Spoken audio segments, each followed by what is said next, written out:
ഒമാനികളുടെ സമ്പന്ന വീടുകൾ. ധാരാളം സമ്പന്ന വീടുകൾ കാണാം. കണ്ടംപററി ശൈലിയിലുള്ളതാണ് മിക്കതും. എണ്ണയാണ് ഒമാൻ എന്ന രാജ്യത്തിന്റെ പ്രധാന വരുമാന സ്രോതസ്. എന്നാൽ ഒമാനികളിൽ കൂടുതലും കച്ചവടക്കാരാണ്. വലിയ തോതിലുള്ള കച്ചവടവും ചെറുകിട കച്ചവടവുമെല്ലാം ഇന്നാട്ടുകാർ ചെയ്യുന്നു.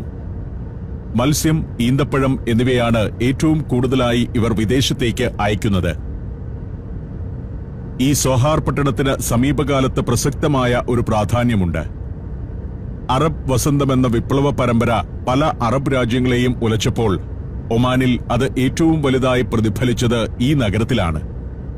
അന്ന് 2000 ആളുകൾ പങ്കെടുത്ത ഒരു പ്രകടനം തന്നെ ഇവിടെ നടന്നു.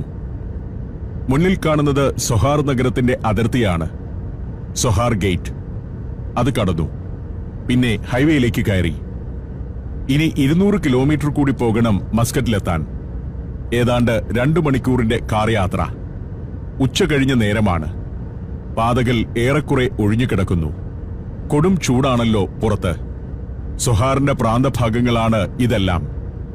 ചിലയിടത്ത് കോട്ട പോലുള്ള ചില നിർമ്മിതികൾ കാണാം. പ്രാദേശിക ഭരണ സംവിധാനവുമായി ബന്ധപ്പെട്ട സർക്കാർ ഓഫീസുകളും മറ്റും പ്രവർത്തിക്കുന്ന ഇടമാണത്. പട്ടണം കഴിയുന്നതോടെ കൃഷിയിടങ്ങളുടെ കാഴ്ചയാവുന്നു. മതിൽക്കെട്ടിനകത്ത് ഈന്തപ്പനകൾ വളർന്നു നിൽക്കുന്നു. എല്ലാ ഗ്രാമത്തിലും ഒന്നിലേറെ മോസ്കുകളുണ്ട്. അതിന്റെ മിനാരങ്ങൾ അങ്ങനെ തലയുയർത്തി നിൽക്കുന്നു. ഹൈവേയിലൂടെ വരുന്ന വാഹനങ്ങൾക്ക് യു-ടേൺ എടുക്കാനും തിരിഞ്ഞു പോകാനുമൊക്കെയുള്ള പാതകൾ ഇടയ്ക്കിടെ തലയ്ക്ക് മുകളിൽ കാണാം. ഇപ്പോൾ ഞങ്ങൾ അൽ ബിദായ എന്നൊരു പ്രദേശത്തേക്കെത്തുന്നു. ഞങ്ങൾ 2 പേർക്കും നല്ല വിശപ്പുണ്ട്. രാവിലെ ജുമാ ഹാഷിം എന്ന അറബിയുടെ ഫാമിൽ നിന്ന് ഭക്ഷണം കഴിച്ചതാണ്. ഇവിടെ പാതയോരത്ത് കഫറ്റീരിയകൾ ധാരാളമുണ്ടാകും. പക്ഷേ 2 മണി കഴിഞ്ഞ നേരമായതുകൊണ്ട് എല്ലാം അടച്ചിരിക്കുകയാണ്. ഇവിടെയുമുണ്ട് പുരാതന കോട്ട പോലെയുള്ള ഒരു നിർമ്മിതി. ആധുനിക കാലത്ത് പണിത കോട്ട തന്നെയാണിത്.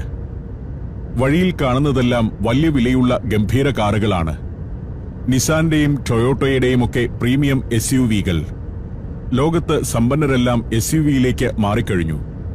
കേരളത്തിൽ ആദ്യകാലത്ത് സെഡാനുകളായിരുന്നല്ലോ തരംഗം. ഇപ്പോൾ അത് മാറിത്തുടങ്ങിയിരിക്കുന്നു. ഞങ്ങൾ സുവൈക്ക് എന്നൊരു വിലായത്തിലേക്ക് കയറി. അൽ ബത്തീന നോർത്ത് ഗവർണറേറ്റിലെ ഒരു പ്രവിശ്യയാണ് സുവൈക്ക്. ഇവിടെ വഴിയരികിൽ കുറെ കാറുകൾ നിരത്തിയിട്ടിരിക്കുന്നു. മുഹമ്മദ് അൽ സാദിയുടെ കാർ ഷോറൂമാണിത്. അതൊരു അത്ഭുതമായി. 100 കണക്കിന് കാറുകൾ. ചെറിയ വിലയുള്ള കാറുകളൊന്നുമല്ല. ടൊയോട്ട ലാൻഡ് ക്രൂസറാണ് ഈ നിരന്നു കിടക്കുന്നത് മുഴുവൻ. ഏറ്റവും പുതിയ മോഡൽ.